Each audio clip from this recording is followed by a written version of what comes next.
Hi friends, ಇವತ್ತಿನ ದಿನ ನಾನು ನಿಮಗೆ ಕೂದಲು ಉದುರುವ ಸಮಸ್ಯೆ ಬಗ್ಗೆ ಮಾತಾಡ್ತಾ ಇದ್ದೀನಿ.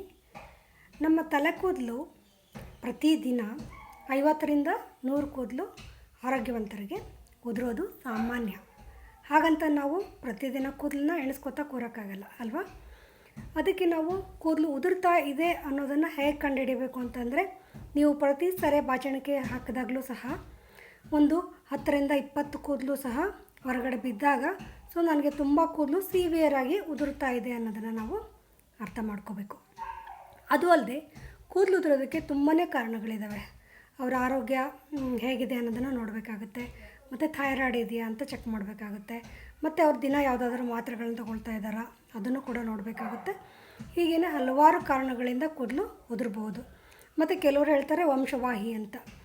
ನಮ್ಮ ತಂದೆಗೆ ಬಾಲ್ಡನೆಸ್ ಇದೆ, ನನ್ನ ತಾತನಿಗಿತ್ತು, ಹಾಗೆಯೇ ಪ್ರತಿಯೊಬ್ಬರಿಗೂ ಕೂದಲು ಉದುರ್ತಾ ಇರ್ಬೋದು. ಇದು ಸಾಮಾನ್ಯ ಅಂತ ಕೆಲವರು ನೆಗ್ಲೆಕ್ಟ್ ಮಾಡ್ತಾರೆ.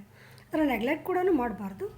ಕೂದಲು ಕಾಳಜಿನ ನಾವು ಎಷ್ಟು ಚೆನ್ನಾಗಿ ಮಾಡ್ತೀವಿ ಅಷ್ಟು ಚೆನ್ನಾಗಿ ನಮ್ಮದು ಕೂದಲಿನ ಸೌಂದರ್ಯ ಆಗ್ಬೋದು, ಆರೋಗ್ಯ ಇರ್ಬೋದು, ಚೆನ್ನಾಗಿರುತ್ತೆ. ಕೂದಲು ಕಟ್ಟಾಗಲ್ಲ ಸಹ, ಹಾಗೆಯೇ ನೀಳವಾಗಿ ಬೆಳ್ಕೊಂಡು ಹೋಗುತ್ತೆ. ಕೆಲವ್ರಿಗೆ ಏನಾಗುತ್ತೆ, ಕೂದಲನ್ನ ತುಂಬ ಬೆಳೆಸಿ ನಾನು ಉದ್ದ ಜಡೆ ಹಾಕ್ಕೋಬೇಕು ಆ ಥರ ಎಲ್ಲ ಇರುತ್ತೆ. ಕೆಲವೊಂದು ವಯಸ್ಸಿನ ಒಂದು ಕಾರಣಗಳಿಂದ ಸಹ ಕೂದಲು ಉದುರ್ತಾ ಹೋಗ್ಬೋದು. ಅದು ಕೂಡ ಕಾರಣವನ್ನು ನಾವು ತಿಳ್ಕೊಂಡು ಕೂದಲು ಯಾಕೆ ಉದುರ್ತಾ ಇದೆ ಅನ್ನೋದನ್ನು ಮೊದಲು ಐಡೆಂಟಿಫೈ ಮಾಡಿಕೊಂಡು ನಂತರದಲ್ಲಿ ನಾವು ಅದಕ್ಕೆ ಚಿಕಿತ್ಸೆಯನ್ನು ಮಾಡಿಕೊಂಡ್ರೆ ತುಂಬ ಚೆನ್ನಾಗಿ ಕಾಣುತ್ತೆ. ತುಂಬ ಈಸಿಯಾಗಿ ನೀವು ಕೂದಲನ್ನ ಮೇಂಟೈನ್ ಕೂಡ ಮಾಡ್ಬೋದು. ಕೂದಲು ಉದುರೋದಕ್ಕೆ ಕಾರಣಗಳನ್ನು ನೀವೀಗ ನೋಡಿಕೊಂಡ್ರಿ. ಕೂದಲು ಉದುರುತ್ತೆ, ಗಂಡಸರಿಗಾಗಲಿ ಹೆಂಗಸರಿಗಾಗಲಿ ಕೂದಲು ತುಂಬಾ ಉದುರ್ತಾ ಇದೆ ಅಂತ ಅಂದವಾಗ ನೀವು ತಲೆಗೆ ಹೆಡ್ ಮಸಾಜ್ ಕೂಡ ಮಾಡ್ಕೊಳ್ಳೋದು ತುಂಬ ಒಳ್ಳೆಯದು. ಹೆಡ್ ಮಸಾಜ್ ಅಂತ ಅಂದಾಗ ಆಯಿಲ್ ಮಸಾಜ್ ಅಂತ ಹೇಳ್ತೀವಿ. ಯಾವ ಆಯಿಲು ಮಾರ್ಕೆಟಲ್ಲಿ ತುಂಬ ಥರ ಆಯಿಲ್ ಬಂದಿದೆ, ಆ ಆಯಿಲ್ ಹಾಕೊಳ್ಳ, ಈ ಆಯಿಲ್ ಹಾಕೊಳ್ಳ, ಅದು ಕೂಡ ಕನ್ಫ್ಯೂಷನ್ಸ್ ಇರುತ್ತೆ. ಯಾವ ಕನ್ಫ್ಯೂಷನ್ನು ಮಾಡ್ಕೋಬೇಡಿ. ಕೊಬ್ಬರಿ ಎಣ್ಣೆ, ಪ್ಯೂರ್ ಕೊಬ್ಬರಿ ಎಣ್ಣೆ ತೊಗೊಳ್ಳಿ. ಕೊಬ್ಬರಿ ಎಣ್ಣೆನ ಸ್ವಲ್ಪ ಬಿಸಿ ಮಾಡಿ ನೀವು ಕೂದಲನ್ನ ತಲೆ ಬುರುಡೆಗೆ ಹಚ್ಚಿಬಿಟ್ಟು 5ರಿಂದ 10 ನಿಮಿಷ ಮಸಾಜ್ ಮಾಡಿ ಲೈಟಾಗಿ ಸ್ಟೀಮ್ ಕೊಡಲಿಕ್ಕೆ ತಲೆಗೆ ಸಾಧ್ಯವಾದರೆ ತಲೆಗೆ ಸ್ಟೀಮ್ ತೊಗೋಬೇಕಾಗುತ್ತೆ. ಇಲ್ಲ ನಿಮ್ಮ ಮನೇಲಿ ಸ್ಟೀಮಿನ ಅವಶ್ಯಕತೆ ಸ್ಟೀಮ್ ಏನು ಇಲ್ಲ ಅಂತಂದವಾಗ ಬಿಸಿ ನೀರನ್ನು ಕಾಯಿಸ್ಬಿಟ್ಟು ಅದರೊಳಗೆ ಟರ್ಕಿ ಟವಲ್ನ ಅದ್ದಿ ಆ ಟವಲ್ನ ನೀವು ತಲೆ ಸುತ್ತಕೊಳ್ಳೋಂಥ ಒಂದು ವಿಧಾನ ಕೂಡ ಮಾಡ್ಬೋದು.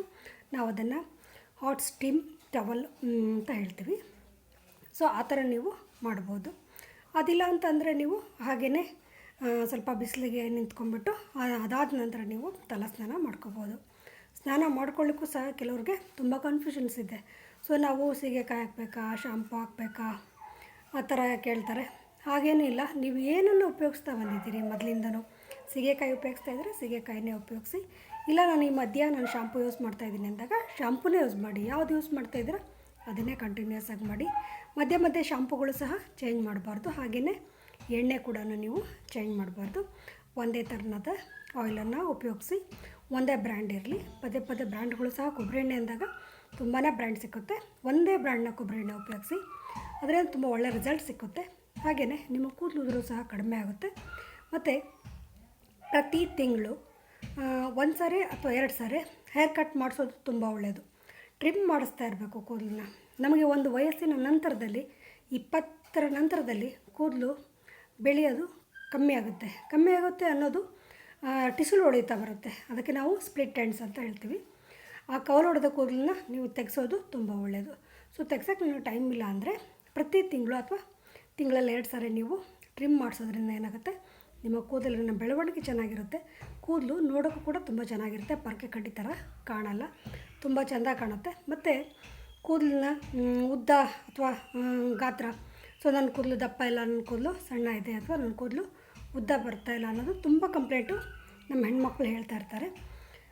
ಎಲ್ಲರ ಕೂದಲು ಉದ್ದ ಬರೋದು ತುಂಬ ಕಡಿಮೆ. ಕೆಲವರು ಹೆರಿಡಿಟಿ ಮೇಲೆ ಕೂದಲು ಉದ್ದ ಬರ್ಬೋದು. ಕೂದಲು ಆರೋಗ್ಯ ಮುಖ್ಯ ಮತ್ತು ಅದರ ರಕ್ಷಣೆ ಮುಖ್ಯ ನಮಗೆ. ಅಷ್ಟು ಮಾತ್ರ ಚೆನ್ನಾಗಿರುತ್ತೆ. ತುಂಬಾ ಕೂದಲು ಹೋಗಿದೆ ಅಂದಾಗ ಅಥವಾ ಬೇರೆ ಯಾವುದೇ ಕಾಯಿಲೆಗಳಿಂದ ನಮಗೆ ಸಮಸ್ಯೆ ಬಂದಿದೆ ಅಂದಾಗ ಅದನ್ನು ವೈದ್ಯರ ಹತ್ರ ಹೋಗಿ ತೋರಿಸ್ಕೊಂಡು ಅದಕ್ಕೆ ಪರಿಹಾರವನ್ನು ನೀವು ಕಂಡ್ಕೋಬೋದು. ಸುಲಭವಾಗಿ ಕಂಡ್ಕೊಳ್ಳಿ. ಅಥವಾ ಮನೆಯಲ್ಲಿ ನಾನು ಹೇಳಿರ್ತಕ್ಕಂಥ ಈ ಟಿಪ್ಸ್ನ ಫಾಲೋ ಮಾಡಿ. ಅದಿಲ್ಲ ಅಂತ ಅಂದರೆ ತುಂಬಾ ಉದುರ್ತಾ ಇದೆ, ಒಂದು 30ರಿಂದ 40 ವರ್ಷದ ಮೇಲ್ಪಟ್ಟ ಹೆಣ್ಮಕ್ಳಿಗೆ ತುಂಬ ಕೂದಲು ಉದುರ್ತಾ ಇದೆ ಅಂದಾಗ ನೆಲ್ಲಿಕಾಯಿ, ಬೆಟ್ಟದ ನೆಲ್ಲಿಕಾಯಿ ಅಂತ ನಿಮ್ಗೆ ಗೊತ್ತೇ ಇದೆ. ಆ ನೆಲ್ಲಿಕಾಯಿ ಸಿಕ್ಕಿದಾಗ ಅದನ್ನು ತಂದು ಚಚ್ಚಿ ಅದನ್ನು ಒಣಗಿಸಿಟ್ಕೊಳ್ಳಿ, ಬಿಸಿಲಲ್ಲಿ ಒಣಗಿಸಿಟ್ಕೊಳ್ಳಿ. ಅದು ನಿಮಗೆ ಬಿಡುವಾದಾಗ ನೀವು ಕೊಬ್ಬರಿ ಎಣ್ಣೆ ಹಾಕ್ಕೊಳ್ಳುವಾಗ ಕೊಬ್ಬರಿ ಎಣ್ಣೆ ಒಳಗಡೆ ಹಾಕಿ ಕುದಿಸಿ ಇಟ್ಕೊಂಡು ಆ ಕೊಬ್ಬರಿ ಎಣ್ಣೆನೇ ನೀವು ಪ್ರತಿದಿನ ಉಪಯೋಗಿಸ್ತಾ ಬಂದರೆ ಕೂದಲು ಕಪ್ಪಾಗಿ ಇರುತ್ತೆ ಮತ್ತು ಉದುರೋದಿಲ್ಲ. ಕೂದಲಿನ ಪ್ರಮಾಣ ಸ್ವಲ್ಪ ಜಾಸ್ತಿ ಆಗುತ್ತೆ. ಕೂದಲು ಉದ್ದ ಬೆಳೆಯುತ್ತೆ ಅಥವಾ ಬೇರೆ ಇನ್ನೊಂದೇನೋ ಹೇಳ್ಕೊಂಡು ಬೇರೆ ಯಾವುದೋ ವಿಧಾನಗಳನ್ನು ನೀವು ನೋಡ್ಕೊಂಡು ಅದನ್ನ ಫಾಲೋ ಮಾಡೋಕ್ಕೆ ಹೋಗ್ತೀರಾ, ಅದು ನಿಮಗೆ ಒಳ್ಳೆ ರಿಸಲ್ಟ್ ಕೊಡಲ್ಲ. ತುಂಬ ಸಿಂಪಲ್ಲಾಗಿ ಮಾಡ್ತಾ ಬನ್ನಿ, ಕೂದಲುಗಳು ಉದುರಲ್ಲ. ಆವಾಗ ನೀವು ರಿಸಲ್ಟ್ ನೋಡ್ಬೋದು. ಗಂಡಸರಾಗಲಿ ಹೆಂಗಸರಾಗಲಿ ತುಂಬ ಚೆನ್ನಾಗಿ ಕೂದಲು ನೀವು ಮೇಂಟೈನ್ ಮಾಡ್ಕೋಬೇಕು ಅಥವಾ ಕಾಪಾಡ್ಕೋಬೇಕು ಅಥವಾ ಚಂದವಾಗಿ ಕಾಣಿಸ್ಕೋಬೇಕು ಅಂದಾಗ ನಿಮ್ಮ ಕೂದಲು ಚೆಂದ ಇದ್ರೇ ನೀವು ಚೆಂದ ಕಾಣೋದು ಅಲ್ವಾ.